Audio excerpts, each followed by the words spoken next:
Hey guys, Big John here. So yeah guys, got the 3D printer dialed in I think here. Yeah, like I said, if you guys didn't watch my last video, I picked up this Anet 8 3D printer out of China for like 200 bucks. By the time it was delivered to my door, it was like 220, 230 bucks. Somewhere around there. So yeah guys. Anyways, I put it all together on, I think I got finished on Sunday there. And I'm just getting the kinks out of it now. It's all calibrated good. And yeah, I'm making a, I'm not sure if you can see, making a GoPro mount there.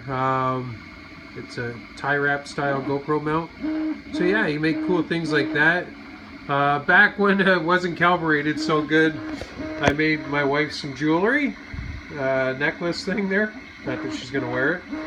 And she wanted a Pikachu cookie cutter, so I made that.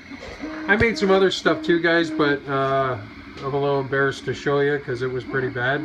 So the main problem I had in the beginning, or actually right up till today, is with the calibration is this wasn't raising. This side was raising a little bit quicker than this side. So basically, what I did is I loosened all the Allen keys on the motors to the threaded rods there, and I inverted the bars there, changed everything around, tightened the Allen keys back up all at once, and now it's running really smooth.